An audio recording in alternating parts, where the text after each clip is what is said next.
Kita lihat tugas KPK sendiri, tugas dan fungsi KPK menurut Undang-Undang 30 2002 maupun perubahannya di 2019 yang lalu, itu sebenarnya tidak berubah. Yang berubah di Undang-Undang yang baru, itu bertambah satu lagi tugasnya, yaitu eksekusi. Dan kalau di Undang-Undang yang baru, memang pencegahan, tindakan-tindakan pencegahan ini menjadi ditugaskan menjadi yang pertama. Kalau dulu yang ketiga, di Undang-Undang baru ini, tindakan-tindakan pencegahan agar tidak terjadi tindak pidana korupsi ini menjadi nomor satu tugasnya. Selain yang lainnya adalah sama, kecuali ditambah satu lagi, yaitu eksekusi, yaitu tindakan dalam melaksanakan hasil penetapan hakim yang sudah memperoleh kekuatan hukum yang tetap. Dari mulai menjebloskan orang ke penjara, lalu menyita aset-asetnya, merampas aset-asetnya, itu adalah tugas dari eksekusi yang dilakukan oleh KPK. Nah, untuk menjalankan 6 tugas yang dibebankan pada KPK ini, maka strukturnya sekarang menjadi ada kedeputian yang namanya Pendidikan dan Peran Serta Masyarakat. Di bawahnya ada Direktorat Jaring Pendidikan, ada Sosialisasi dan Kampanye, ada Diklat Anti Korupsi, yang terakhir ada Direktorat Pembinaan Peran Serta Masyarakat di sini ini. Nah, dalam menjalankan tugas dengan struktur ini, maka strategi yang dilakukan oleh KPK sekarang adalah bagaimana memberantas korupsi lewat 3 pendekatan. Yang pertama adalah bagaimana membangun nilai, bagaimana meningkatkan awareness dari masyarakat bahwa korupsi itu adalah kejahatan yang luar biasa dan dampaknya juga sangat luar biasa. Nilai-nilai yang dibangun tentunya adalah nilai-nilai anti korupsi agar masyarakat menjadi berintegritas. Sehingga kalau masyarakat tahu dampaknya korupsi yang sangat besar dan turut serta di dalam, mulai dari dirinya adalah untuk menerapkan nilai-nilai integritas, nilai-nilai anti korupsi, sehingga ke depan lewat pendidikan ini berharap tidak ada lagi keinginan untuk melakukan korupsi. Itu adalah pada individu-individu yang ada di Indonesia. Yang kedua, pendekatan melalui pencegahan. Ini adalah bagaimana memperbaiki sistem yang ada sekarang.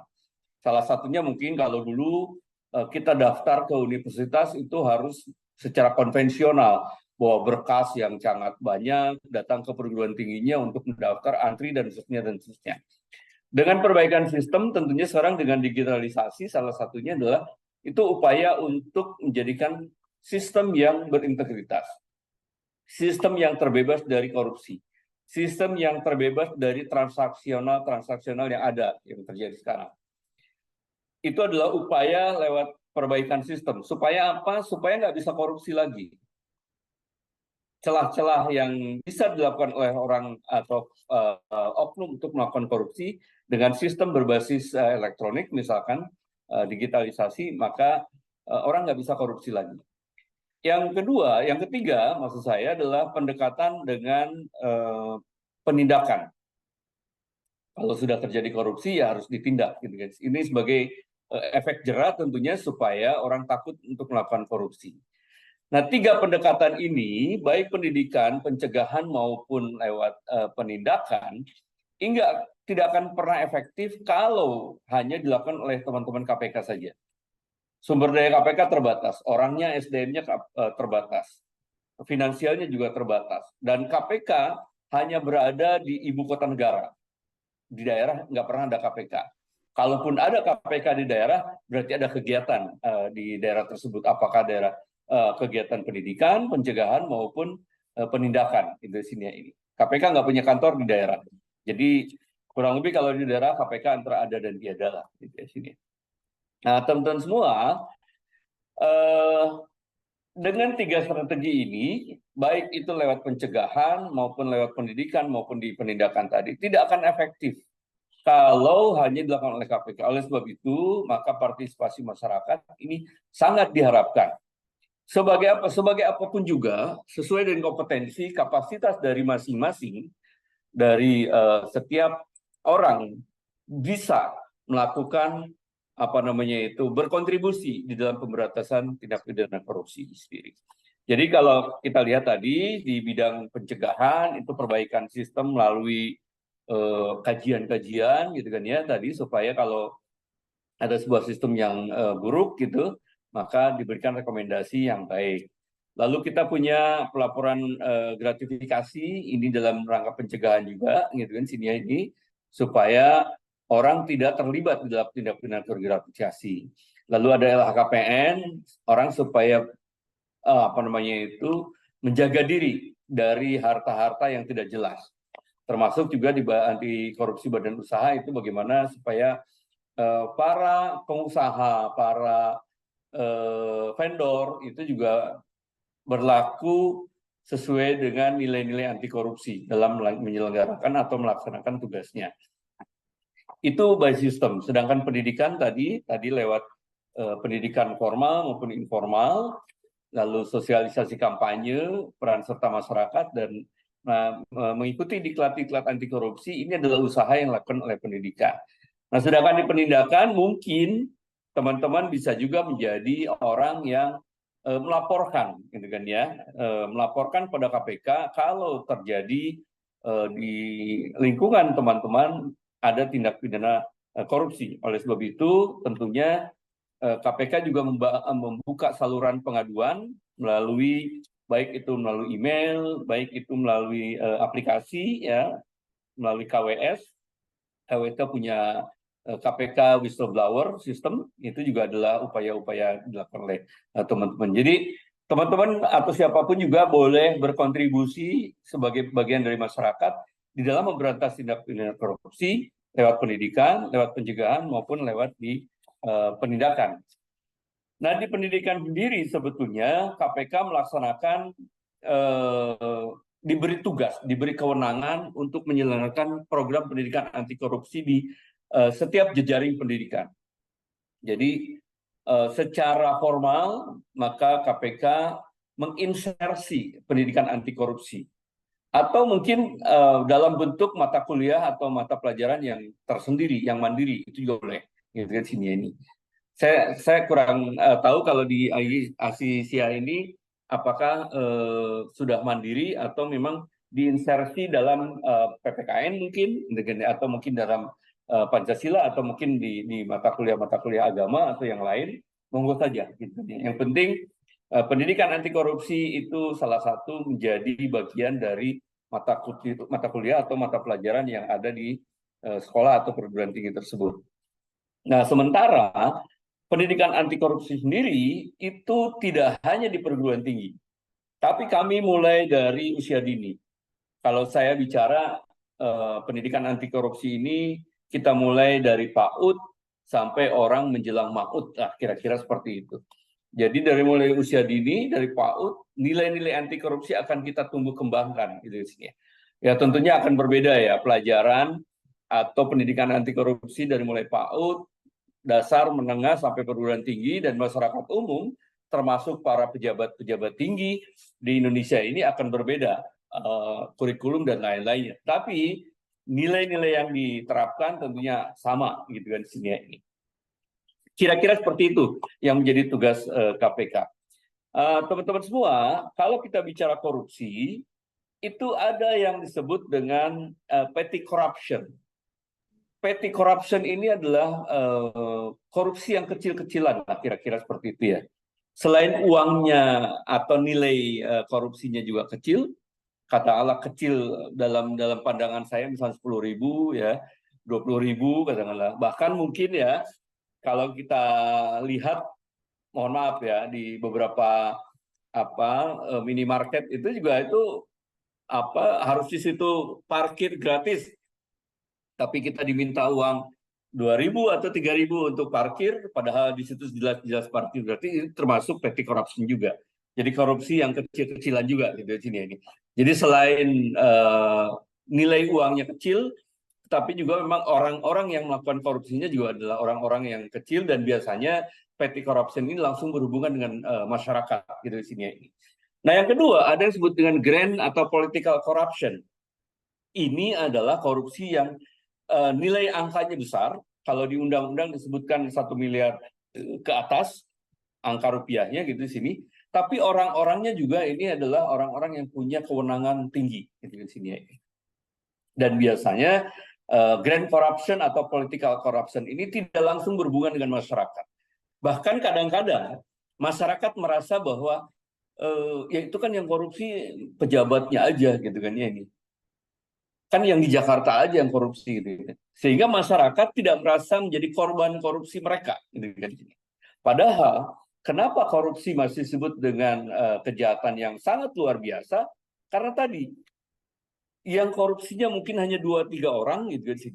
Yang jadi korbannya adalah 200 juta masyarakat Indonesia. Tapi kadang-kadang masyarakat tidak sadar. Contoh kayak kemarin misalkan ya, minyak goreng. Korupsi minyak goreng yang ditangkap oleh aparat penegak hukum hanya 3 orang, 4 orang. Dan di Jakarta pula. Tapi kalau kita tanya, dari Aceh sampai Papua, semua masyarakat merasakan hal yang sama. Udah susah, minyak goreng dicari, kalaupun ada, harganya mahal. Misalnya kayak gitu sih. Nah itu adalah bagian dari grand atau political corruption tadi. Angkanya besar, gitu di sini ya ini. Kemudian yang pelakunya juga adalah orang-orang yang punya kewenangan penuh, gitu kan ya, sebagai pejabat tinggi dan lain-lain. Dan itu pasti dampaknya pada seluruh masyarakat, gitu di sini ya. Paling tidak mayoritas masyarakat harusnya merasakan. Tapi kadang-kadang ya kita tidak merasa bahwa kita menjadi korban korupsi, gitu di sini. Nah, yang tidak kalah pentingnya lagi adalah corruptive behavior. Ini perilaku. Mungkin tidak langsung berhubungan dengan uang. Mungkin tidak punya jabatan, gitu kan sini ya ini. Tapi perilaku koruptif ini kalau dibiarkan, gitu kan sini ya. Perilaku ini kalau dibiarkan, maka suatu saat kalau berhubungan dengan uang ya pasti korupsi juga. Kalau dia berhubungan dengan jabatan, dia punya jabatan dan berhubungan uang, pasti korupsi juga gitu sini ini. Sehingga perilaku koruptif ini harus dihindarkan supaya tidak menjadi tindak pidana korupsi gitu sini. Apa yang terjadi di mahasiswa misalnya gini ya ini ya. Beberapa risiko-risiko perilaku koruptif yang sering terjadi di mahasiswa nih. Sekarang banyak laporan-laporan dalam bentuk banyak proposal-proposal palsu yang dibuat oleh para mahasiswa untuk mendapatkan dana tambahan mungkin ya dari apakah dari institusi atau mungkin dari tempat-tempat lain gitu kan sini ini. Next coba file berikutnya proposal palsu ya di sini ini atau gratifikasi ya memberi sesuatu tapi karena punya kepentingan tertentu gitu kan sini ini atau bahkan suap gitu kan ya ini ya markup buku ini saya nggak tahu di apa namanya itu di ICI ini apakah bukunya sudah elektronik semua digital semua gitu kan kalau masih menggunakan buku-buku yang konvensional ya kadang-kadang ini digunakan oleh mahasiswa untuk markup uang buku atau uang kuliah gitu kan sini ya. Lalu sering kita terlambat datang ke apa namanya itu ke tempat kuliah. Nah, itu juga merupakan perilaku-perilaku yang koruptif. Titip absen atau bolos. Nah, itu juga adalah perilaku yang koruptif. Mencontek, plagiarisme ya.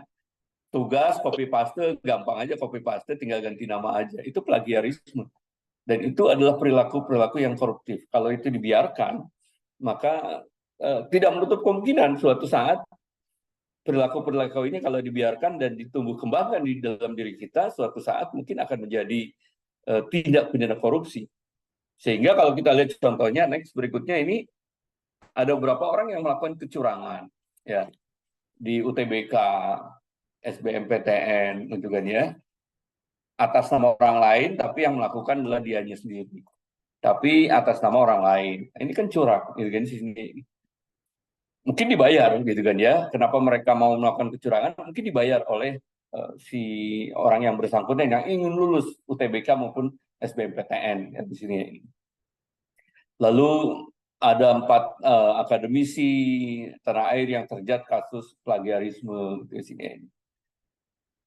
kemudian suap penerimaan mahasiswa baru kemarin mungkin yang kita dengar ya di Unila itu ini. Terakhir mungkin kita juga dengar ada beberapa kasus-kasus di beberapa perguruan tinggi. Nah, ini adalah kondisi-kondisi yang terjadi di pendidikan kita gitu sini.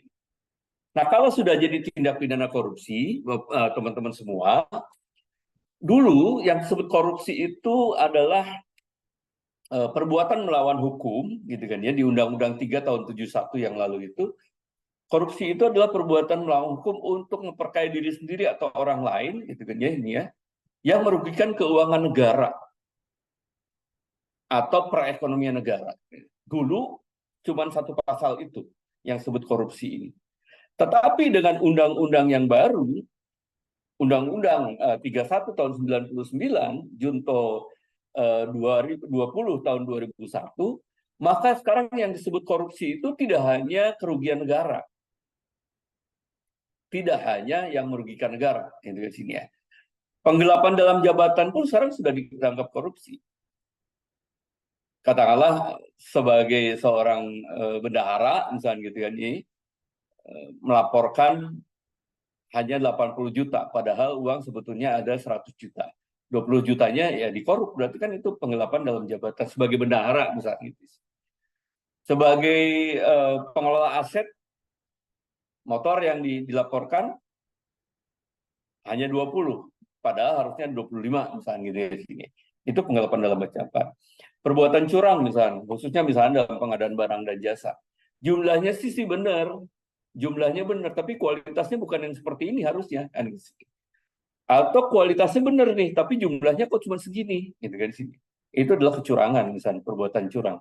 Atau kayak tadi ya, contoh-contoh yang di depan tadi ya, sebagai joki misalnya gitu kan ya, itu adalah perbuatan-perbuatan curang. Pemerasan, gratifikasi, suap menyuap. Nah, sekarang itu adalah masuk ke jenis tindak pidana korupsi.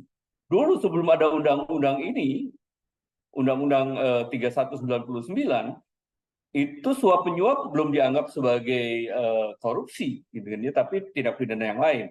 Sekarang masuk menjadi tindak pidana korupsi, termasuk gratifikasi juga dulu orang-orang dulu, gitu kan ya, dapat hadiah dari siapapun terima aja, gitu kan.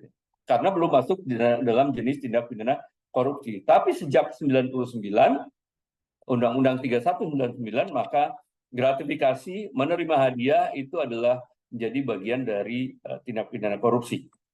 Nah, kalau kita lihat perkara yang ditangani oleh KPK, ini memang mayoritas ya. Ini hampir 67% ditambah 20%, hampir 80% itu adalah gratifikasi, penyuapan dan pengadaan barang dan jasa. Gitu di sini ini. Ini kalau kita lihat statistiknya ya, bahwa mayoritas ya hampir 80% lebih itu adalah gratifikasi, penyuapan ya.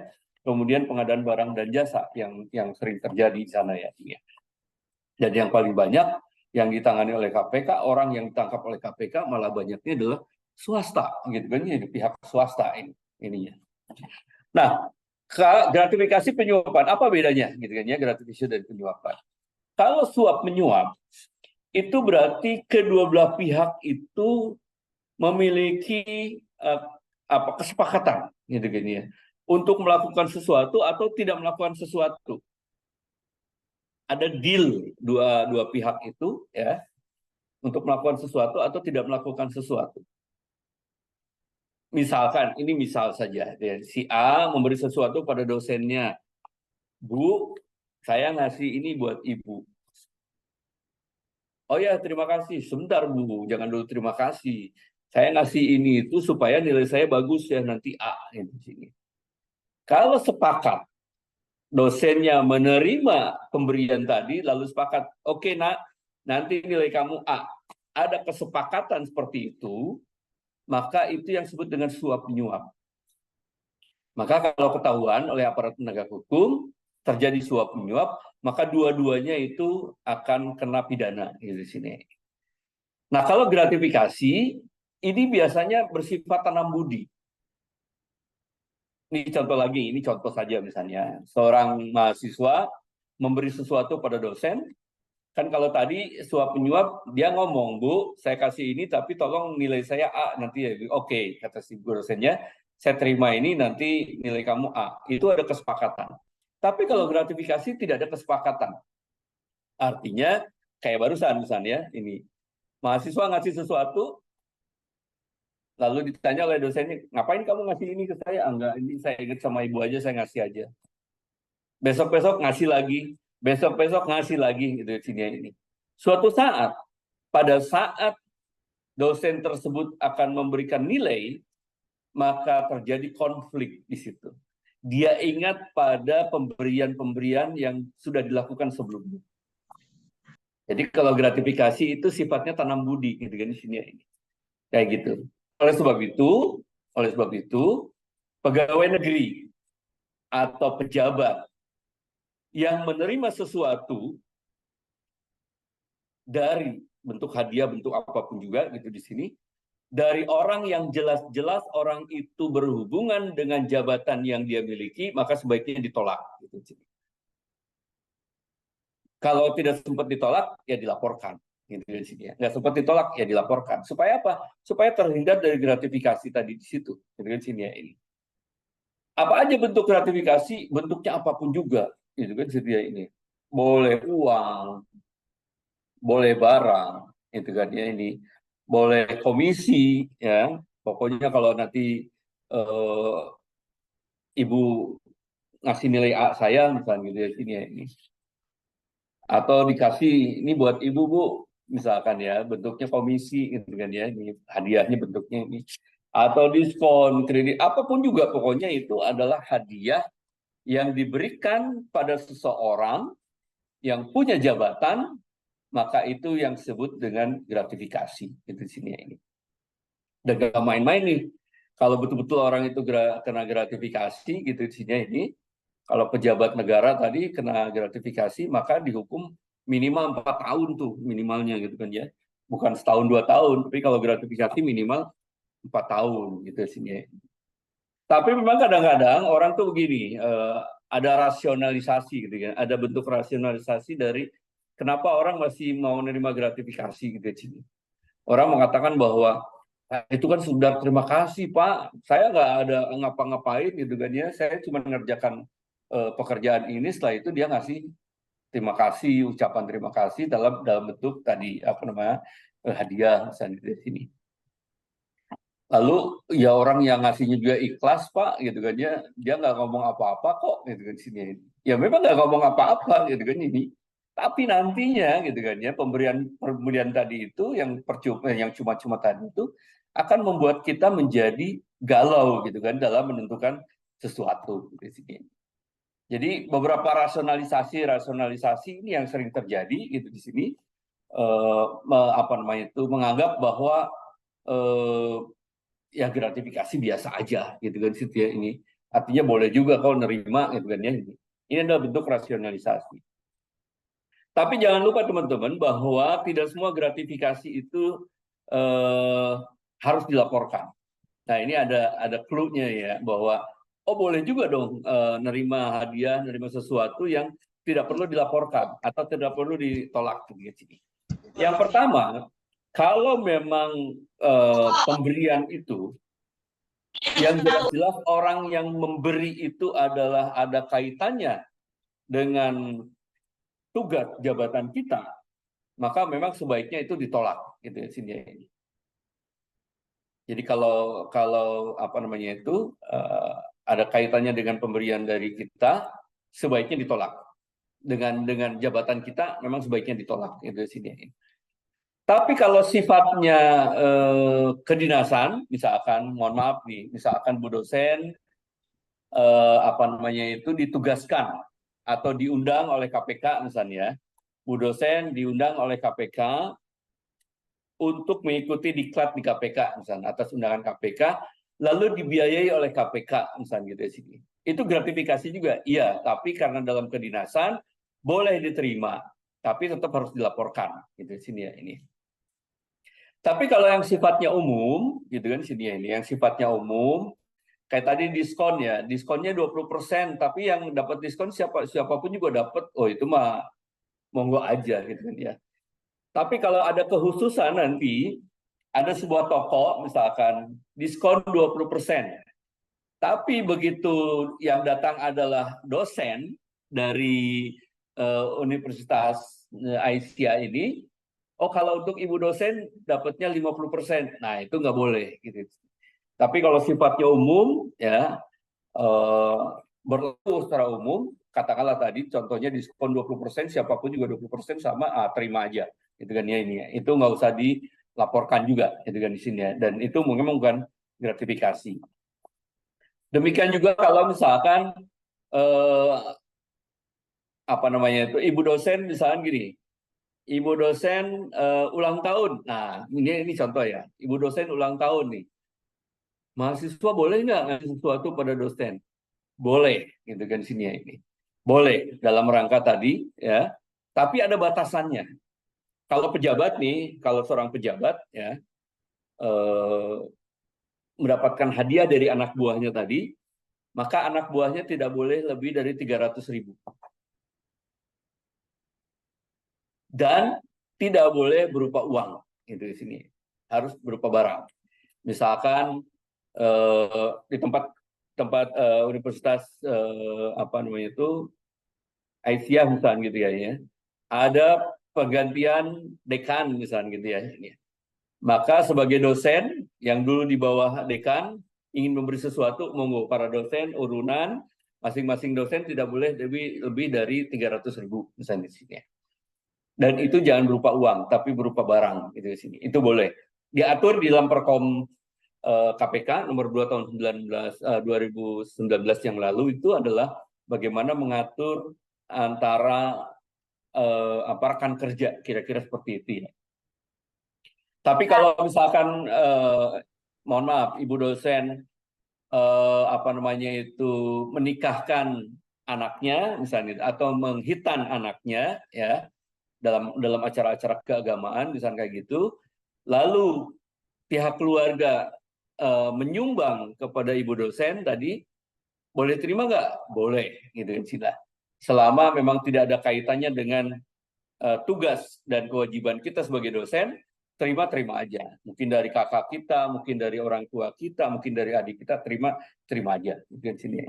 Tapi kalau yang memberi kepada kita ini jelas-jelas orang yang berkaitan dengan tugas kita, itu di sini, maka sebaiknya ditolak. Nah, contoh tadi misalnya di sini, seorang mahasiswa memberi sesuatu kepada dosen dan dia sedang diajar, dia ikut kuliah dosennya pada semester ini. Nanti pasti konflik kepentingan pada saat memberi nilai. Nah, itu sebaiknya ditolak. Gitu di sini ini. Sebaiknya ditolak. Bagaimana kalau misalkan seseorang yang sudah lulus gitu kan ya, sudah lulus dari sekolahnya, sudah ini lalu memberi sesuatu kepada dosennya. Selama tidak ada kaitannya misalnya dengan tugas ibu sebagai dosen atau bapak sebagai dosen, boleh terima boleh, monggo silakan. Itu di sini ini. Itu untuk menjaga tadi apa namanya silaturahmi ya, selama tidak ada kaitannya dengan tugas dan kewenangan kita. Kalau misalkan tadi mendapatkan gratifikasi tadi sebagai pejabat, maka harusnya dilaporkan ke mana? Ke KPK. Supaya lapornya gampang, sekarang sudah ada aplikasi Gold, gratifikasi online. Artinya melaporkannya cukup lewat aplikasi aja, tidak usah langsung datang ke KPK. Kira-kira seperti itu ya. Dipotret barangnya apa, lalu dimasukkan siapa yang memberi, kemudian dan seterusnya. Itu silakan lewat aplikasi ini bisa dilakukan. Teman-teman semua, pertanyaannya kenapa orang bisa melakukan korupsi? Kenapa para pejabat itu korup? Gitu kan sini. Banyak teori-teori yang menyatakan bahwa salah satunya di situ yang disebut dengan si Donald dan Casey itu mengatakan bahwa 3 hal yang menjadikan orang korupsi. Yang pertama adalah pressure. Pressure ini tekanan baik dari internal ataupun eksternal. Kayak tadi mohon maaf misalnya gitu ya sini ya ini. Seorang dosen ditekan oleh atasannya, oleh katakanlah tadi rektor misalnya kayak gitu ya sini ya ini. Untuk melakukan sesuatu yang sebutnya itu adalah korupsi. Tapi karena dia ditekan oleh atasannya tadi, maka dia terpaksa melakukan korupsi. Bisa juga seperti itu. Atau mungkin timbul dari dirinya. dirinya menginginkan sesuatu, gitu kan ya, menginginkan sesuatu yang melebihi batas yang dia miliki. Itu pressure juga sebetulnya ini. Kenapa orang melakukan korupsi? Kemampuan kita hanya membeli, mohon maaf, Avanza, tapi keinginan dari kita pengennya Fortuner misalnya kayak gitu ya sini. Maka itu menjadi sebuah pressure bagi kita untuk melakukan korupsi. Gimana caranya mendapatkan uang yang berlebihan dan seterusnya. Atau oleh tetangga, atau oleh teman kita dan seterusnya. Itu pressure dari dalam maupun dari luar. Atau juga opportunity, ada kesempatan. Dulu sebelum menjabat, gitu kan ya, ini orang nggak bisa korupsi. Tapi setelah menjabat, dia punya opportunity, punya kesempatan, gitu kan sini ini. Dan termasuk di dalamnya adalah mungkin sistemnya lemah atau bahkan tidak ada sistemnya, gitu kan sini. Itu biasanya terjadi seperti itu. Dan yang ketiga adalah rasionalitas. Rasionalitas ini adalah melakukan pembenaran terhadap apa yang sudah dia lakukan. Saya kan udah 30 tahun bekerja di sini, gitu kan ya, ini ya. Masa sih saya nggak boleh ngambil sedikit pun juga? Boleh jadi seperti itu di sini ya ini. Ditambah lagi dengan teori-teori yang lain tadi, dia punya kewenangan, ya, punya jabatan, dan cenderung katanya menurut Jonathan Remark itu orang koruptor itu cenderung arogan, gitu kan sini. Dia bersikap superior, gitu kan ya ini ya, merasa lebih atas daripada orang lain lah, merasa lebih hebat dari orang lain, nih, superioritasnya tinggi. Itu ini adalah teori-teori yang sering terjadi. Dan yang lebih ini lagi teman-teman, bahwa sekarang keluarga yang dianggap oleh kita sebagai benteng pertama dan bahkan terakhir para pejabat tidak melakukan korupsi, sekarang yang terjadi keluarga bahkan mendorong pressure tadi, gitu kan ya, membuat pressure orang untuk melakukan tindak pidana korupsi. Bahkan tidak sedikit anggota keluarga yang melakukan berkolaborasi untuk melakukan tindak pidana korupsi. Ada seorang ayah dengan anaknya, ada kakak dengan adiknya, gitu kan sini ini. Ada juga apa namanya itu suami dengan istri, gitu kan sini ini. Bahkan tidak sedikit, mohon maaf, suami dengan istrinya karena lebih dari satu. Itu yang terjadi.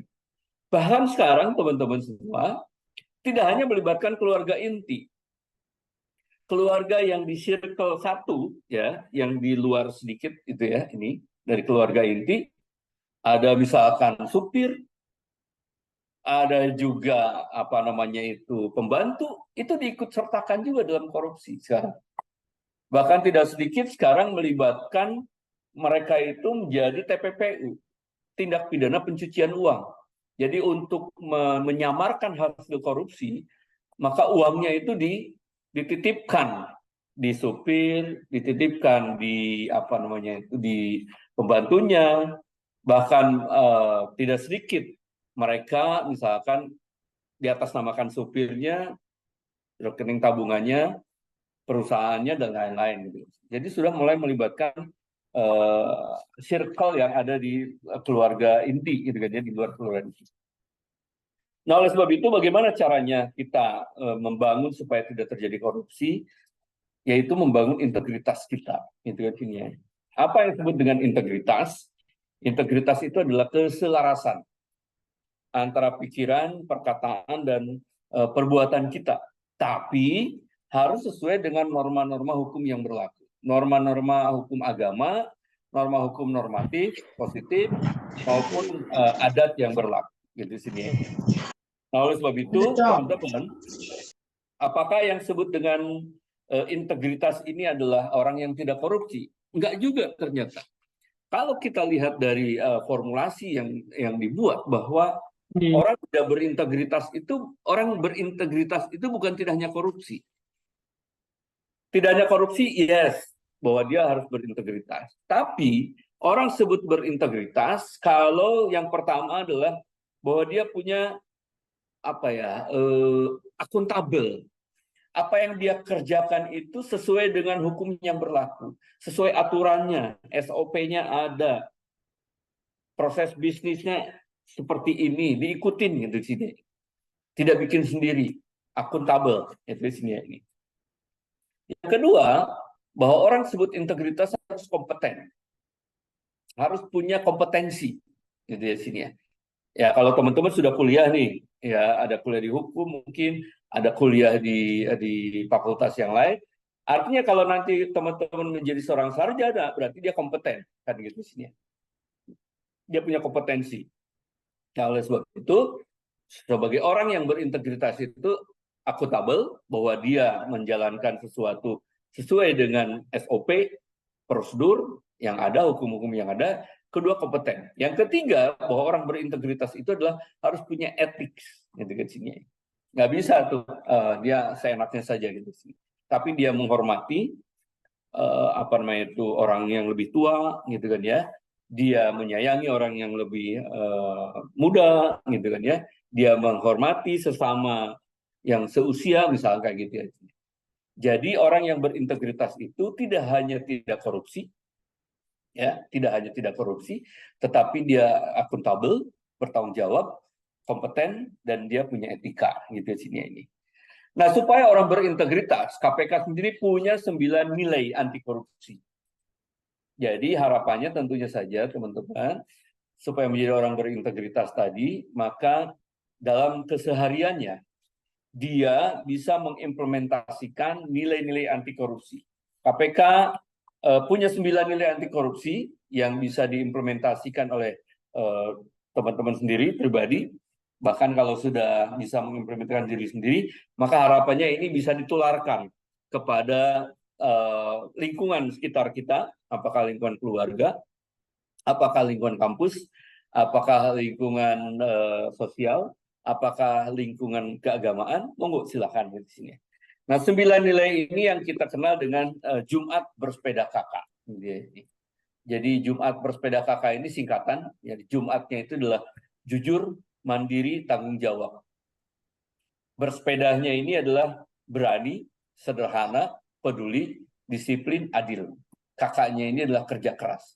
Nah, 9 nilai anti korupsi inilah yang kita harapkan kalau ini diimplementasikan dalam kehidupan kita sehari-hari, baik pribadi maupun lingkungan kita, maka diharapkan kita bisa menjadi orang yang berintegritas. Tadi, orang berintegritas tidak hanya tidak korupsi, tapi dia akuntabel, kompeten, dan memiliki etika ini sini. Supaya apa teman-teman? Tadi, kalau orang berintegritas, supaya pada saat kita melakukan sesuatu, tidak galau gitu sini ya. Tidak konflik. Bahkan, kalau orang berintegritas, begitu kita melihat suatu peristiwa, lalu peristiwa tersebut akan menimbulkan konflik of interest, gitu kan ya, konflik kepentingan di antara kita dengan tugas-tugas atau dengan peristiwa yang ada, maka sebaiknya kita menghindari itu sini ya. Kita menghindari konflik of interest. Jangan bahkan kita masuk di dalamnya supaya kita bisa ikut mempengaruhi. Jangan justru itu di sini ya. Kalau kita tahu bahwa itu adalah berkaitan dengan kita dan keluarga, maka sebaiknya kita menghindari konflik kepentingan tadi di sini. Nah, bagaimana dengan peran perguruan tinggi, teman-teman? Jadi kurang lebih ada 3 peran perguruan tinggi. Yang pertama adalah masalah edukasi. Tadi salah satunya adalah bagaimana secara formil, gitu kan ya, ini bahwa nilai-nilai atau pendidikan anti korupsi tadi, nilai-nilai anti korupsi yang 9 nilai tadi itu dimasukkan ke dalam kurikulum atau mungkin menjadi insersi dalam mata kuliah atau mata pelajaran tertentu, misalnya kayak gitu. Monggo silakan. Yang kedua, bagaimana membangun ekosistem pendidikan. Jadi tidak cukup hanya mahasiswa saja yang diberikan pendidikan anti korupsi, tetapi bagaimana dengan dosennya, bagaimana dengan dekannya, bagaimana dengan rektornya, bagaimana dengan wali amanahnya, bagaimana dan seterusnya dan seterusnya. Semua yang berhubungan dengan ekosistem pendidikan di sebuah perguruan tinggi tentunya, maka harapannya itu juga sama, gitu kan ya, menciptakan integritas. Jangan sampai mahasiswa diberikan pendidikan anti korupsi, tapi dosennya datangnya telat, gitu kan sini, atau ngajarnya seenaknya, gitu kan sini ini ya. Bahkan kadang-kadang apa namanya itu ini mohon maaf di tempat lain gitu kan ya, udah datang telat, pulang cepet gitu kan situ ya ini ya. Jadi yang harusnya ngajar 3 jam, cuma 2 jam gitu kan di sini ya ini. 1 jam sebelumnya telat, 1 jam setengah jam sebelumnya telat, dan setengah jam sebelum selesai udah pulang duluan. Itu kan tidak memperlihatkan apa namanya itu perilaku yang menjadi acuan bagi mahasiswanya, misalnya gitu. Maka tidak cukup mahasiswa, tapi dosennya, rektornya, dekannya, dan siapapun yang terlibat di dalam menjadi sivitas perguruan tinggi itu terlibat di sana. Yang ketiga, tentunya harus ada aksi integritas. Peran aktif baik dari mahasiswa, dosen maupun perguruan tinggi secara institusi di dalam apa namanya itu mengimplementasikan tridharma perguruan tinggi. Apakah misalkan ya dalam pengajaran boleh dong nanti tugas akhirnya skripsinya yang berhubungan dengan anti korupsi gitu sini. Atau boleh dong nanti apa namanya itu pada saat terjun ke masyarakat ya dalam bentuk tridharma perguruan tinggi, maka menciptakan misalkan ya, menciptakan atau mereplikasi desa anti korupsi misalnya gitu ya sini ya. Jadi di tempat lain sudah ada desa percontohan anti korupsi, lalu direplikasi oleh mahasiswa apa namanya itu Asia gitu kan sini ya, supaya menjadi desa anti korupsi di tempat untuk apa namanya itu pengabdian masyarakat misalnya kayak gitu ya sih. Atau mungkin ikut serta gitu kan ya, ikut serta menjadi penyuluh anti korupsi misalnya. Atau perguruan tinggi di Asia saya nggak tahu ya, ini menambahkan lagi salah satu, kalau tempat lainnya ada mata kuliah mandiri yang anti korupsi tadi di situ, salah satu kelulusan dari mahasiswa dalam mata kuliah anti korupsi ini adalah mahasiswa sudah lulus sertifikasi penyuluh anti korupsi di KPK misalnya gitu. Itu boleh juga dilakukan gitu di sini. Itu adalah aksi-aksi integritas yang bisa dilakukan oleh individu ataupun secara institusi gitu kan ya, baik itu tadi dalam bentuk mata kuliah ataupun dalam bentuk yang lain. Nah, kalau untuk perguruan tinggi tadi, untuk menciptakan ekosistem, maka sebetulnya untuk perguruan tinggi negeri ya, waktu kemarin itu sudah ada kesepakatan ya. Sudah ada kesepakatan bahwa ada 8 perangkat anti korupsi yang ingin diterapkan oleh pimpinan perguruan tinggi, dari mulai pengelolaan konflik kepentingan ya, lalu pengendalian gratifikasi suap, sampai keterbukaan informasi dan pengawasan internal, dan bagaimana pola pelaporan kalau di perguruan tinggi itu ada misalkan tindak pidana korupsi, bagaimana melaporkannya dan seterusnya.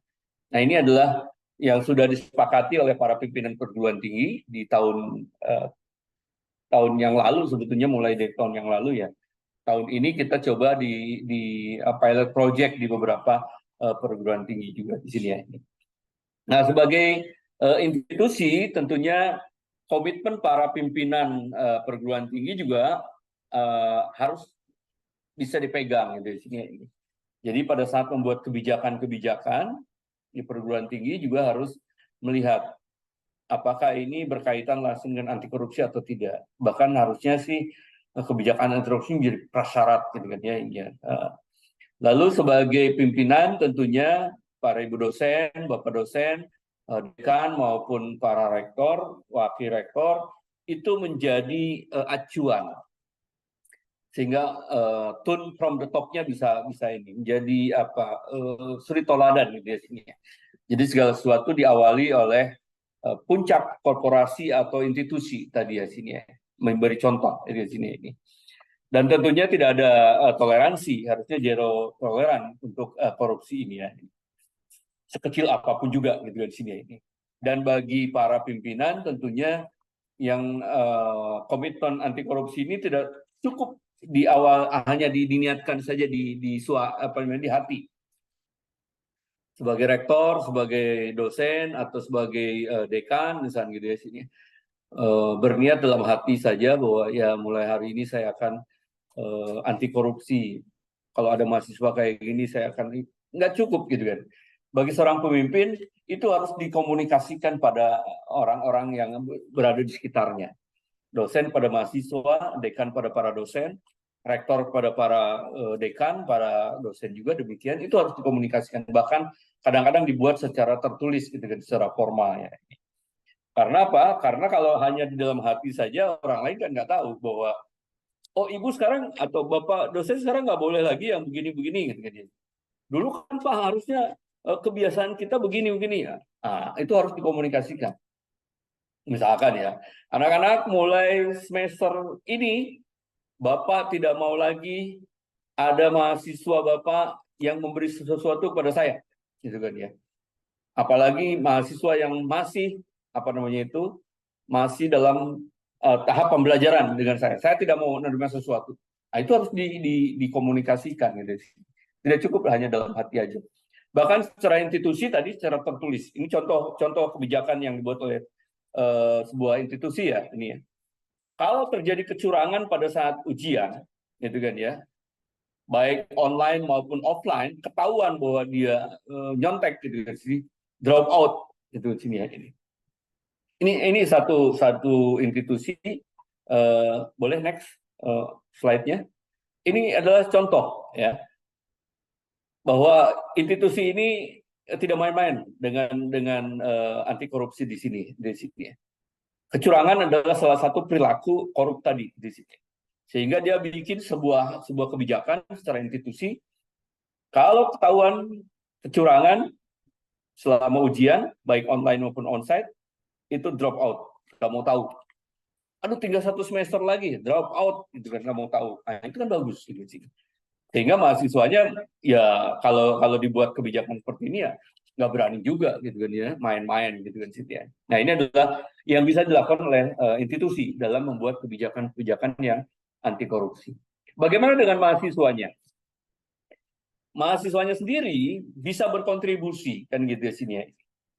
Mulai dari diri sendiri tadi, nggak nyontek lagi gitu kan ya, nggak boleh nyontek lagi, nggak boleh plagiat lagi. Tugas ya kerjain aja gitu kan ya, jangan nyuruh-nyuruh orang lain jadi joki dan lain-lain gitu kan sini ya. Ini dari pribadinya seperti itu ya, kira-kira bisa dibuat di sini ya. Atau mahasiswa juga ada di perguruan tinggi yang lain yang ada mata kuliah anti korupsi, itu berkelompok lalu ditugaskan oleh dosen anti korupsinya itu untuk mengidentifikasi permasalahan yang ada di kampus gitu kan ya, dari mulai mungkin saja ada keuangan, ada PBJ, mungkin ada penempatan, terserah monggo misalnya ini. Kemudian nanti setelah mengidentifikasi kelompok itu memberikan solusi gitu kan ya, dari hasil diskusi dan lain-lain dengan para pakar, dengan dosen yang lain, memberikan solusinya gitu di sini. Nah, nanti harapannya di beberapa perguruan tinggi yang sudah melaksanakan ini, maka institusi merasa dibantu oleh para mahasiswa dengan berperan tadi mahasiswa memberikan masukan-masukan untuk kemajuan dari institusi sendiri gitu kan sini ya. Ini bisa juga dilakukan gitu sini ya, supaya peran mahasiswa dengan para dengan dosen, dengan dekan, dengan rektor dan sivitas akademika lainnya juga terjalin dengan hubungan yang baik, berkoordinasi, maka bukan dianggap mengkritik, tapi justru memberikan masukan-masukan agar kampus kita jauh lebih bagus, jauh lebih berintegritas dalam penyelenggaraan pendidikannya sehari-hari. Teman-teman semua sebagai mahasiswa tentunya bisa berperan juga. Tetapi sekali lagi, kalau mahasiswa mau menjadi katakanlah pelapor dan lain-lain, sebaiknya bertahap gitu kan ya ini ya. Bertahap dari mulai diri sendiri dulu ya. Jangan nunjuk orang lain salah melakukan sesuatu, tapi kita juga masih melakukan itu. Makanya jangan gitu kan di sini. Jadi kita perbaiki diri sendiri, lalu kita coba ingatkan orang lain, lalu kita meningkat lagi ke riset, meningkat lagi, nanti bikin gerakan komunitas gitu kan ya, orang-orang yang punya ini yang sama ya, punya apa namanya, pemikiran yang sama mengenai anti korupsi, bikin gerakan kedepannya mungkin menjadi memberikan masukan-masukan pada pemerintah gitu kan.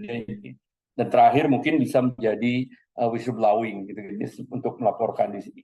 Ini beberapa contoh-contoh yang dibuat oleh teman-teman mahasiswa di perguruan tinggi yang lain. Misalkan ada roadshow apa namanya itu, kegiatan-kegiatan antara mahasiswa itu dengan yang lainnya. Ucap malu pakai cap palsu misalnya kayak gitu ya. Dia bikin banner-banner dan lain-lain itu disebarluaskan ya untuk mengingatkan mahasiswa atau yang lainnya gitu sini.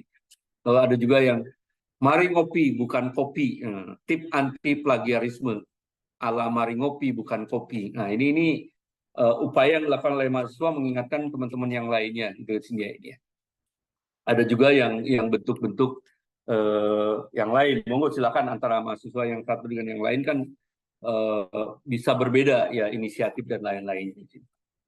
Next, bisa juga menjadi tadi mengikuti sertifikasi untuk penyuluh anti korupsi. Ini KPK sendiri punya LSP, lembaga sertifikasi profesi sebagai penyuluh anti korupsi. Ada penyuluh pertama, muda, media, dan utama. Ini boleh juga. Beberapa perguruan tinggi tadi yang ada mata kuliah anti korupsinya itu bahkan sekarang sudah mewajibkan supaya lulus mata kuliah anti korupsi maka bekerja sama dengan KPK dia ikut penyuluh anti korupsi pertama gitu kan sini ya, ini dalam bentuk e-learning ataupun bentuk yang lainnya nanti bisa dikerjasamakan oleh kita.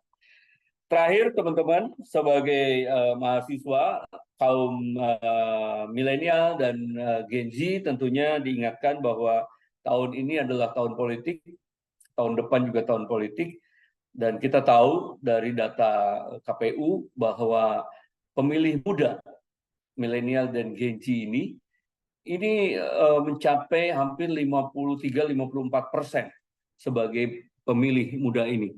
Sehingga ini sangat berkontribusi di dalam pelaksanaan pemilu nanti. Nah, oleh sebab itu tentunya kami dari KPK punya program politik cerdas berintegritas, mengajak para mahasiswa sebagai pemilih pemula ya, apalagi pemilih muda mungkin ada yang kedua, yang ketiga kalinya, kedua paling tidak, tapi kalau yang milenial mungkin yang ketiga dan keempatnya gitu di sini, ya ikut mengampanyekan politik cerdas berintegritas ini ya kepada sesama mahasiswa ataupun teman-teman di luar kampus gitu kan ya, supaya tidak terlibat di dalam politik uang gitu kan sini ya.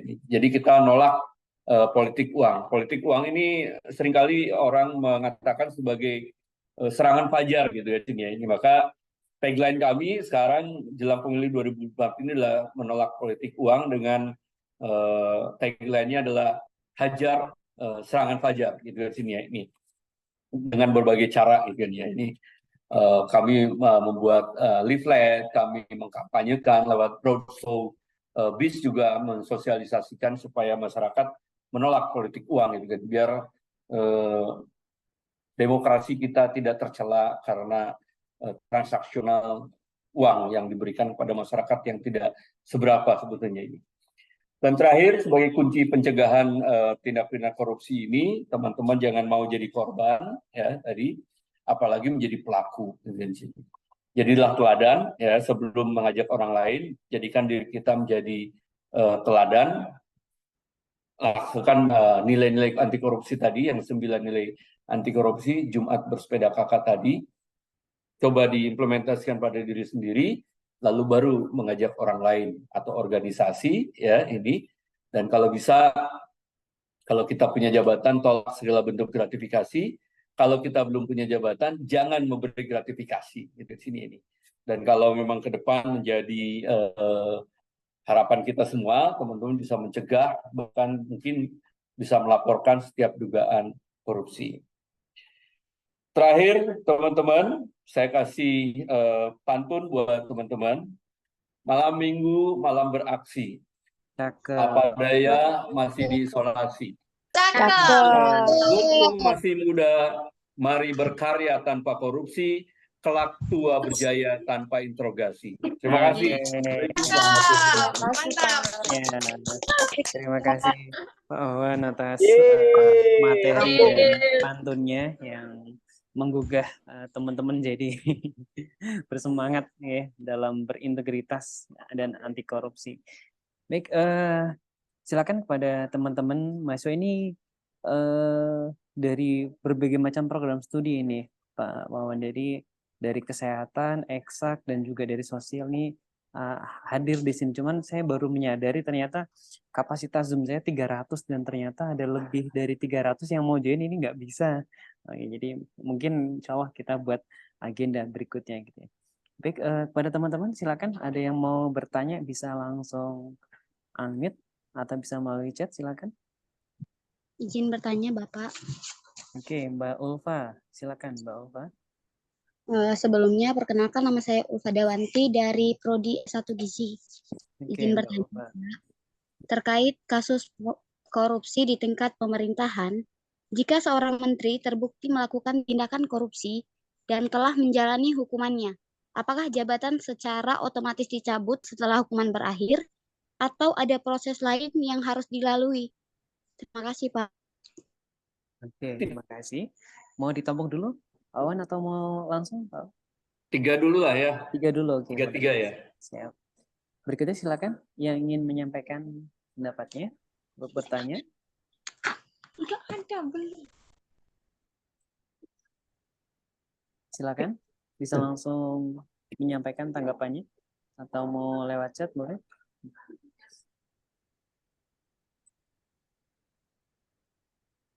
Masih ada teman-teman? Atau satu-satu dulu boleh, Oke, sambil deh, nunggu yang satu-satu. lain ya. Boleh. Udah panas kali ya. Belum panas. Bukannya Jogja panas. Panas ini sampai 38 kemarin. Baik Ulfa, jadi gini, bagi seorang pejabat, bila dia terkena tindak pidana korupsi, walaupun dia baru gini, memang banyak aturannya ya, banyak aturannya. Kalau seorang menteri misalnya, seorang menteri tadi jadi tersangka saja, ya. Tapi kalau tersangka dari KPK, maka hak prerogatif presiden untuk memberhentikan menteri tersebut. Hak prerogatif presiden gitu kan sini ya. Atau mungkin menterinya mengundurkan diri gitu kan sini ya. Ya ini ya.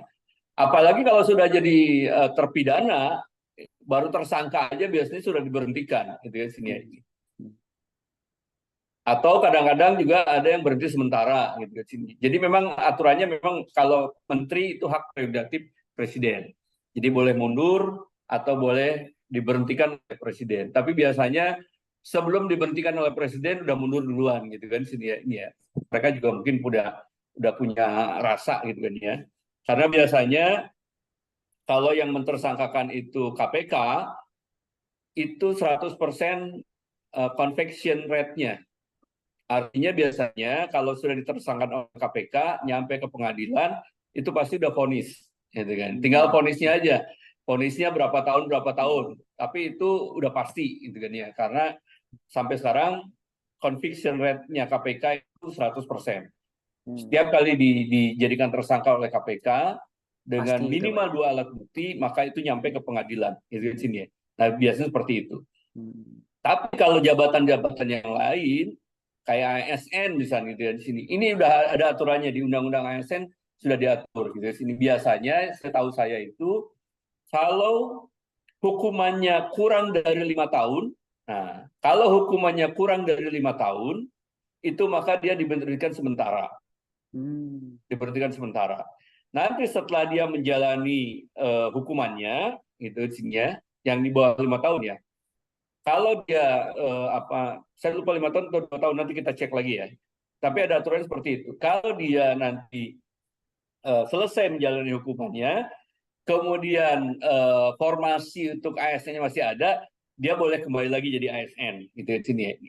Tapi kalau dia melebihi 5 tahun, 2 tahun apa 5 tahun nanti kita cek lagi ya. Saya lupa. Kalau dia melebihi batas tadi, maka dia langsung diberhentikan. Gitu kan ya, diberhentikan. Nah, banyak kasus-kasus daerah karena ada undang-undang di sini itu banyak yang baru kan divonis setahun gitu kan ya ini ya. Habis setahun dia jadi ASN lagi gitu kan sini ini. Nah, memang bagi teman-temannya yang di sebelahnya jadi nggak enak kan, ini koruptor ikut jadi kerja lagi di sini gitu kan ini ya. Nah, tapi undang-undangnya kan seperti itu. Jadi kalau memang kurang dalam batas waktu tadi 2 tahun apa 5 tahun saya lupa ya, ini nanti kita cek di undang-undang ASN-nya itu masih boleh dipekerjakan lagi. Tapi kalau jabatan-jabatan publik kayak menteri, kepala lembaga gitu kan ya, yang diangkat oleh presiden maupun oleh lewat DPR itu biasanya mengundurkan diri atau diberhentikan sementara itu sini. Kira-kira seperti itu ya ini. Iya. Cukup jelas. Bagaimana Mbak Ulfa? Ada yang mau ditanggapin lagi? Jelas, Pak. Terima kasih, Pak, jawabannya. Ya. Ya. Oke, berikutnya silakan. Tadi ada yang raise hand. Ada yang mau menyampaikan tadi lewat chat juga? Silakan. Oke, Saya, Pak. Mbak Siti Lintang. Ya. Baik, izin memperkenalkan diri. Nama saya Siti Lintang Saputri. Saya dari Prodi Administrasi Publik. Izin bertanya, kenapa masih banyak orang yang melakukan korupsi, sedangkan banyak kan orang-orang yang sudah terkena kasus, hukum maupun itu, tapi korupsi tetap terjadi. Bagaimana kita sebagai mahasiswa, peran kita sebagai mahasiswa agar dapat memberantas korupsi ini? Sekian, terima kasih. Oke, terima kasih. Baik, terima kasih Siti Lintang Saputri. Oh, panjang namanya, Siti Lintang Saputri. Kenapa korupsi masih ada aja kan gitu di sini? Sejak KPK berada, sejak tahun 2004 ya, mulai jalan gitu di sini, sampai tahun 2023 semester 1 kemarin, itu kurang lebih ada 1.682 yang ditangani oleh KPK. 1.682 orang ya yang ditangani oleh KPK. Sekian ribu orang yang ditangani oleh KPK. Kalau kita lihat, kurang apa aparat penegak hukum ini ya?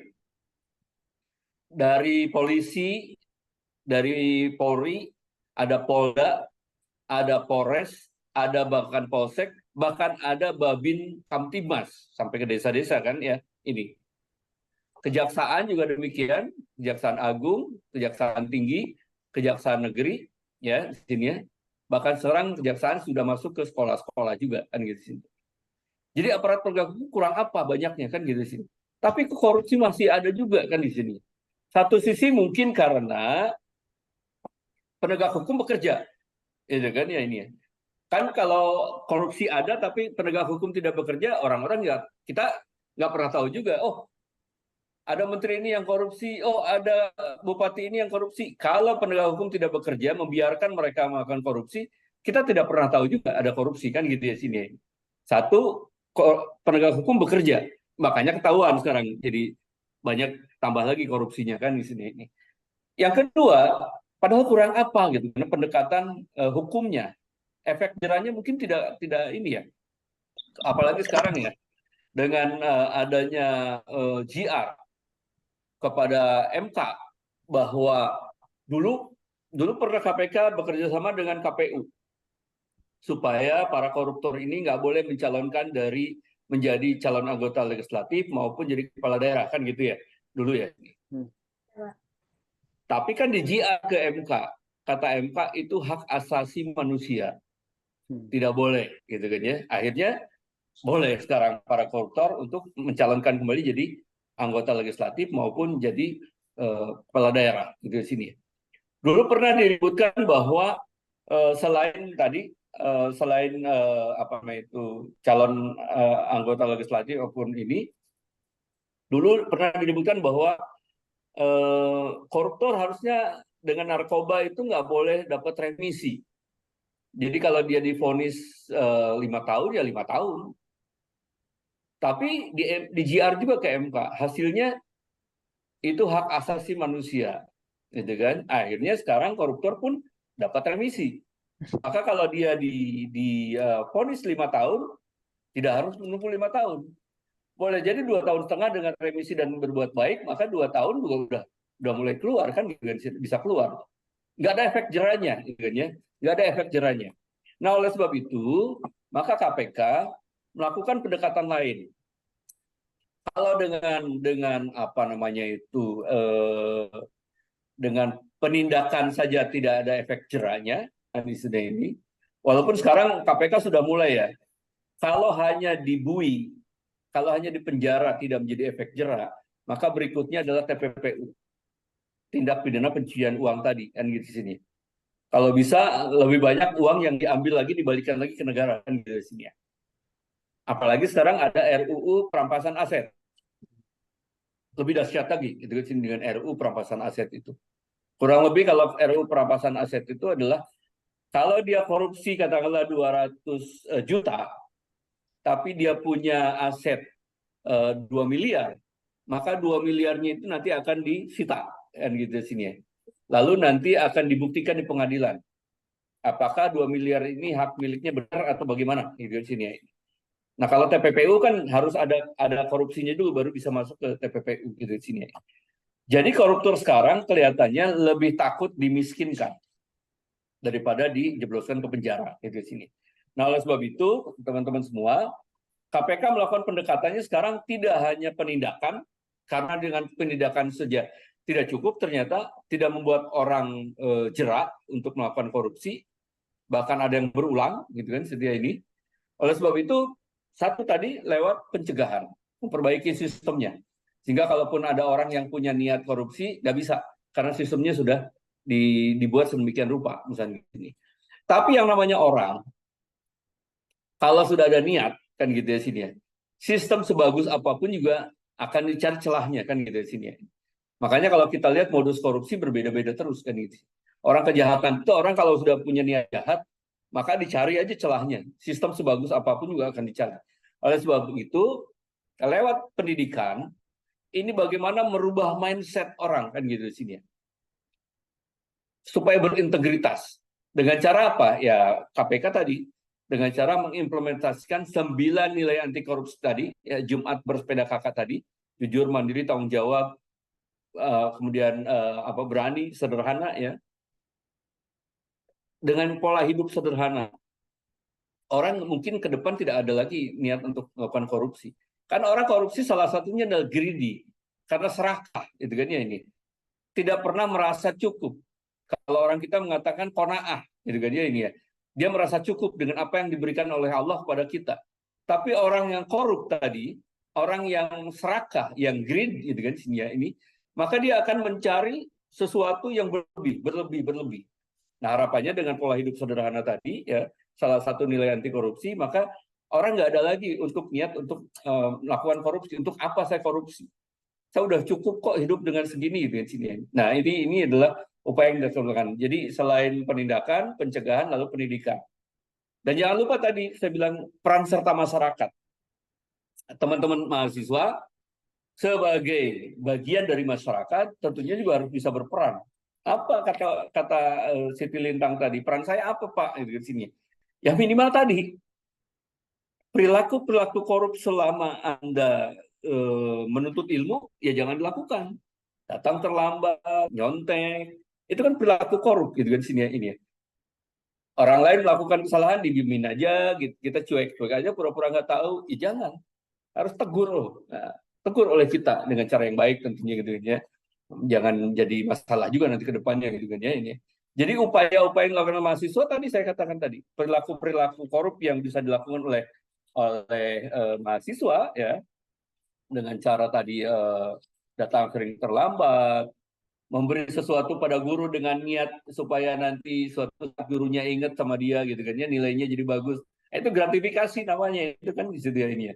Jangan dilakukan gitu kan sini ya ini. Buku, kalau beli buku ya sesuaikan harganya berapa. Jangan minta ke orang tua berlebih gitu kan di sini ya. Ya habis nanti Pak kalau ada lebih kan lumayan Pak, bisa beli nambah kuota gitu kan sini ya. Ya jangan. Ya terus terang aja bilang ke orang tua bahwa saya butuh tambahan kuota gitu kan di sini. Untuk apa? Untuk nonton drakor misalnya di sini ya. Ya itu kan bukan kuliah ya, untuk refreshing misalnya gitu ya, untuk menunjang perkuliahan saya harus ada refreshingnya ya, terus terang aja sama orang tua, silakan itu ya sini ya ini. Okay. Tadi nyontek dan lain-lain itu adalah yang bisa dilakukan oleh para mahasiswa gitu kan sini ya. Yang lebih bagusnya lagi ya mahasiswa bisa memberikan tadi masukan-masukan pada institusi minimal ya, mengidentifikasi permasalahan yang ada di institusi apa, lalu memberikan rekomendasi. Saya kira itu ya, Lintang ya. Oke, Mbak Lintang ada mau tanggapan lagi? Cukup, terima kasih Oke. kepada Bapak Wawan Wardiana dan juga Bapak Salis. Oke, terima kasih Mbak Lintang. Berikutnya ada Mas Reza. Nah ini ada yang laki-laki Pak. Jadi di Universitas Aisyah nggak cuma perempuan semua ya, ada laki-laki. Saya Silakan. pikir Aisyah itu perempuan semua gitu kan jadi. Kalau ini ada laki-lakinya. Tapi mungkin pegawai ataupun mahasiswa itu 80% itu perempuan. Banyak. Iya, iya. Ya namanya Aisyah gitu kan ya dia. Iya, Pak. Pak Reza tadi ya. Mas Reza silakan. Baik, izin masuk Bapak. Silakan. Assalamualaikum warahmatullahi wabarakatuh. Waalaikumsalam. Sebelumnya izinkan saya perkenalkan diri terlebih dahulu Bapak. Nama saya Muhammad Reza Syaroni. Saya berasal dari program studi D3 Radiologi semester 1. Di sini saya mohon maaf sebelumnya sedikit melenceng dari yang Bapak bahas tadi. Di sini kan ada kasus terbaru yang sedang naik-naiknya, yakni tentang putusan Mahkamah Konstitusi yang pastinya Bapak sudah tahu yang kemarin. Nah, ini saya hanya ingin bertanya, bagaimana opini Bapak tentang kasus tersebut dan apakah nantinya jika ada salah satu anggota dewan ataupun yang bakal yang sudah ini ditetapkan dan ada orang yang berumur di bawah 40 tahun itu kan pastinya akan labil dalam artian ketika mohon maaf melihat apapun yang banyak kan pasti labil dan nantinya apakah putusan ini bisa menjerumus pada kasus korupsi yang akan jauh lebih besar dibanding tahun-tahun sebelumnya. Mungkin cukup itu Bapak yang ingin saya tanyakan. Oh, Ya, Mas Reza, iya. saya tidak langsung bukan ini saya juga ya ini. Tapi gini, di dalam anti korupsi tadi, salah satunya adalah bagaimana menghindari COI, conflict of interest, gitu kan sini ya ini ya. Kenapa? Karena kalau conflict of interest tadi terjadi, apakah itu keluarga, teman, kawan lama, ya teman SMA dan sebagainya, itu pasti galau. Pasti kita pada saat kita memutuskan sesuatu pasti konflik. Oleh sebab itu untuk menghindari konflik, itu sini ini di undang-undang sudah ada sebetulnya supaya atau kalau di KPK nih, di KPK begitu ada orang yang ditersangkakan itu keluarga saya atau teman saya gitu kan ya atau sesuatu orang yang dikenal oleh saya maka saya harus deklarasi. Saya harus mendeklarasikan diri bahwa saya kenal dengan tersangka tersebut. Gitu kan sini ya ini. Sehingga institusi itu akan menjaga saya supaya tidak terlibat di dalam penanganan itu, misalkan kayak gitu sini. Saya dijauhkan dari penanganan masalah di situ. Supaya apa? Supaya nggak konflik di sini. Karena kalau sudah terjadi konflik itu di sini, maka yang terjadi tadi kepentingan diri sendiri, kepentingan keluarga didahulukan daripada kepentingan nasional dan lain-lain gitu sini. Saya kira itu. Jadi yang pertama yang harus dihindari supaya tidak terjadi tindak pidana korupsi kan tadi salah satunya trigger kenapa orang melakukan korupsi karena COI, itu kan conflict of interest. Maka sebaiknya dihindari. Kalau tidak bisa dihindari, kita terjerumus di dalam konflik itu, maka kita harus deklarasi, gitu kan ya. Harus mendeklarasikan diri bahwa saya nggak bisa ikut lagi karena saya konflik di situ. Karena yang dibahas keluarga saya atau teman saya atau kawan saya dan seterusnya. Itu ya sini. Masalah usia ya itu urusan undang-undang kan. Tapi di Islam sendiri ya di Islam sendiri kita sebagai Muslim ya tahulah Rasul dulu diangkat menjadi nabi kapan? Usia 40 kan gitu ya sini. Di dalam keterangan hadis maupun yang lain pun usia 40 dianggap menjadi usia yang cukup dewasa gitu kan sini ya. Makanya saya juga nggak tahu ya. Dulu pembuat undang-undang itu kenapa menyatakan 40 mungkin ya. Karena mungkin sebagian anggota dewan waktu itu adalah salah satu anggota atau mungkin mayoritas anggota dewan waktu itu banyaknya muslim. Nah, kalau muslim kita sebagai muslim maka berpatokan pada Rasul. Rasul itu usianya 40. Di keterangan yang lain pun 40 itu adalah usia yang paling bagus gitu kan ya. Dia bisa menjadi orang yang baik atau orang yang buruk dimulai dari 40. Ini pemahaman kita ya sebagai seorang muslim gitu kan sini. Nah, apakah itu menjadi diturunkan? Nah, itu urusan pembentuk undang-undang, monggo aja ya. Dewan dan pemerintah nanti kita ikutin aja lah gitu kan sini. Ya, begitu ya Mas Reza ya. Nah, ini kaitannya agak ke komisi sebelah ya ini ya. Oke, berikutnya ini ada 3 penanya, mungkin bisa langsung ya. Ini mohon izin Pak, di sini sudah masuk waktunya azan asar. Mungkin ini 3 penanya bisa langsung sekaligus ya. Silakan. Mas Nafis, Nurul dan Mas Ihsan, silakan. Mas Nafis terlebih dahulu. Mas Nafis, silakan. Iya, terima kasih Pak atas kesempatan yang telah diberikan. Muhammad Nafis kok perempuan? Ini pakai zoom-nya, background-nya ada laki-laki, saya kira punyanya cuman background ya, saya kira kok ini ya. Tapi kayaknya ada beberapa orang yang nggak sendiri. Ya, silakan. Oke, silakan. Iya Pak, sebelumnya perkenalkan nama saya Anggi Finata Syekolo. Anggi, Saya oke, dari silakan. jurusan dari Prodi Teknologi Informasi. Saya tidak tahu apakah ini masih masuk dalam materinya atau tidak Pak, tetapi di sini saya ingin bertanya, seperti ada berita kemarin-kemarin yang menyatakan, pertanyaan saya ini terkait dengan penyalahgunaan dana beasiswa Pak. Jadi kemarin-kemarin itu ada berita yang mengatakan bahwa ada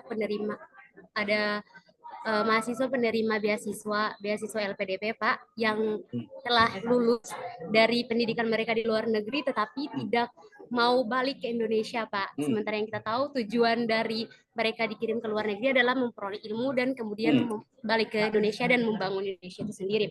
Nah, pertanyaan saya, langkah tegas yang diambil oleh pemerintah dalam menangani permasalahan ini itu apa Pak? Itu pertanyaan saya. Terima kasih Pak. Ya, kita mau dulu mungkin Pak ya, biar sekali. Ya, tampung dulu. Monggo, silakan yang Terima kasih berikutnya. Mbak Anggi. Berikutnya Mbak Nurul Yuniaza, silakan. Baik, perkenalkan diri nama saya Yunizana Foga dari Mbak Nurul, silakan. Suaranya bisa lebih keras lagi, Mbak Nurul. Izin bertanya, nama saya Yunizana Foga dari Prodi Administrasi Publik. Jadi pertanyaan saya, seperti yang kita tahu bahwa kasus korupsi di Indonesia ini semakin merajalela. Banyak sekali ketidakadilan yang tidak merata, sehingga mereka yang memiliki uang itu merasa berkuasa gitu. Jadi orang yang korupsi di Indonesia ini kelihatan santai dan tidak merasa bersalah. Bahkan hasil korupsinya itu bisa dipakai untuk membeli hukum. Nah, yang menjadi pertanyaan saya, bagaimana kita sebagai mahasiswa atau generasi muda untuk memperkuat hukum di Indonesia agar pelaku itu dapat jerak, sehingga kasus korupsi di Indonesia itu dapat berkurang gitu. Baik, terima kasih. Oke, terima kasih Mbak Nurul. Berikutnya Mas Ihsan, silakan. Ya, assalamualaikum warahmatullahi wabarakatuh. Waalaikumsalam warahmatullahi wabarakatuh. Sebelumnya izin bertanya, bagaimana sih Pak upaya-upaya KPK dalam memberantas korupsi di kehidupan sehari-hari? KPK itu kan Komisi Pemberantasan Korupsi kan ya. Tapi kok ada anggota KPK yang malah terjerat korupsi, itu bagaimana Pak? Oke, makasih Mas Ihsan. Cukup 3 dulu ya. Oke, monggo. Ini dari yang pertama terima kasih. Yang pertama tadi siapa ya? Anggi tadi Pak. Andi ya? Yang LPDP tadi. Yang LPDP itu ya. Di perjanjiannya, setahu saya di LPDP itu adalah kembali, gitu kan ya ini ya. Apalagi negara kan yang ngebayar negara dari APBN, dari pajak rakyat, gitu kan sini ya ini. Harusnya dia kembali dulu. Kalau dia orang yang berintegritas, ya, orang yang berintegritas, maka dia pasti kembali dulu ke Indonesia, gitu ya sini ya ini. Karena ada perjanjiannya di situ ya. Nah, kalau sudah kembali ke Indonesia, selesai mengabdi ke Indonesia, kemudian dia mau balik lagi ke negara, mau silakan, tidak jadi masalah. Orang kita juga ingin dong orang-orang Indonesia juga maju di luar negeri, gitu kan ya ini. Tapi dengan cara yang baik, dengan cara yang benar, gitu kan sini ya ini. Kalau dibiayai oleh pemerintah ya balik dulu ke sini, gitu kan ya ini ya. Jangan itu berarti dia kan sudah ngambil apa istilahnya ya,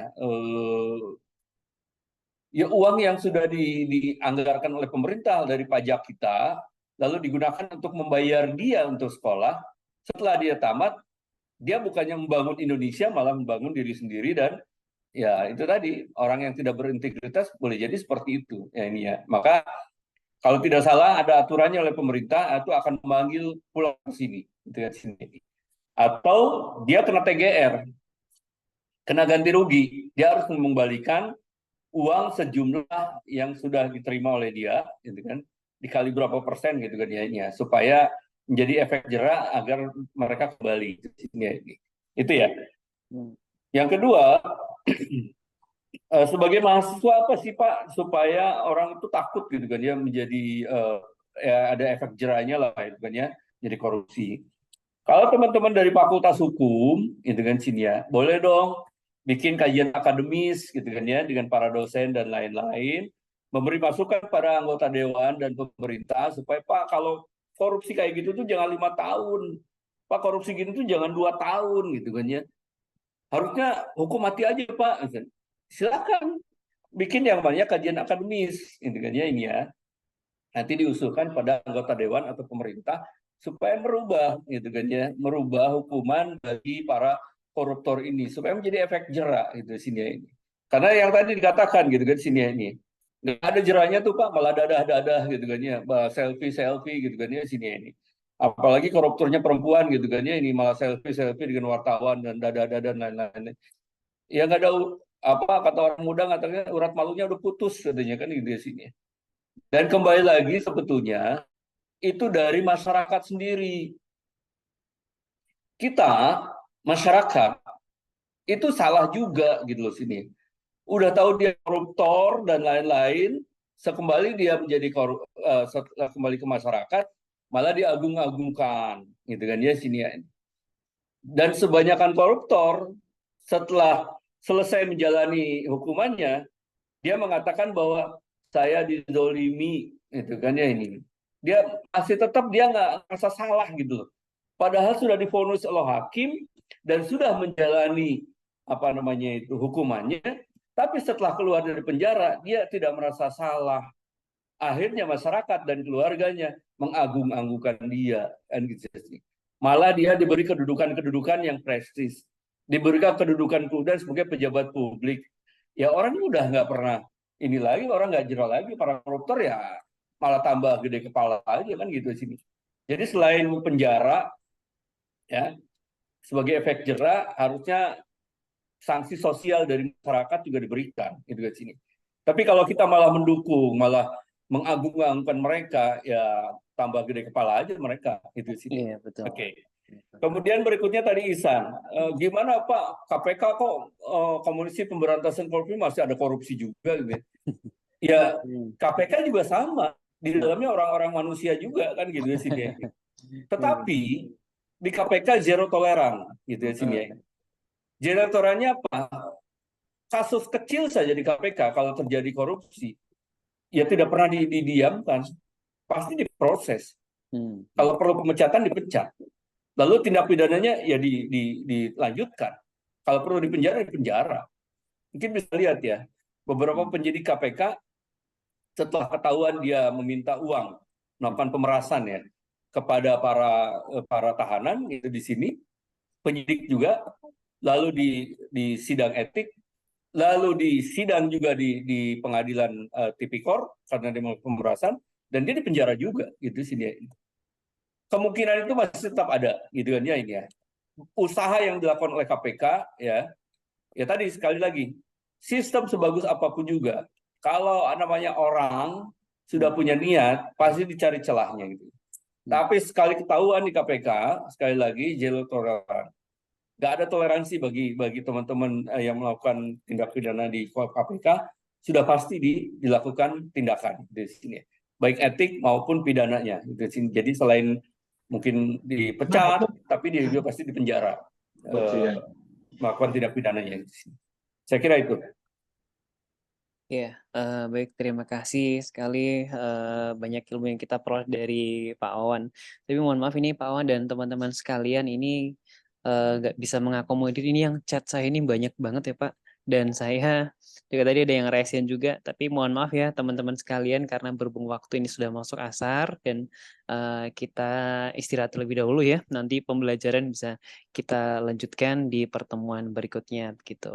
Ya terima kasih sekali lagi kepada Pak Wawan dan teman-teman mahasiswa sekalian yang telah aktif ya, telah banyak menyimak. Semoga menjadi ilmu yang bermanfaat dan teman-teman bisa mengimplementasikan dari ilmu yang diperoleh dari Pak Wawan tadi untuk diri sendiri, lingkungan masyarakat, bangsa dan negara ini. Amin ya rabbal alamin. Oke, Saya tutup mohon Mas ya Salis ya. silakan. Mungkin ada Ya. closing statement dari Pak Wawan. Ya, closingnya dengan pantun aja lah buat teman-teman. Asik. Ke Jogja naik pesawat, bawa koper penuh terisi. Teman-teman, kita ingatkan rekan sejawat, jangan sampai terlibat korupsi. Amin. Sekali lagi terima kasih kepada Pak Wawan dan teman-teman dari KPK dan juga Bu Eri dan teman-teman mahasiswa sekalian. Mohon izin untuk kami tutup forum Zoom-nya ya. Khairul kalam bila taufiq wal hidayah. Wassalamualaikum warahmatullahi wabarakatuh. Waalaikumsalam. Chat ada pertanyaan loh Pak. Mohon maaf belum bisa menanggapi semua pertanyaan yang ada. Insyaallah kita lanjut di pertemuan berikutnya di dalam kelas ya. Oke, terima kasih teman-teman sekalian. Terima kasih, Pak. Ya, mohon izin untuk saya tutup Zoom-nya. Wah, ini codingan ini error.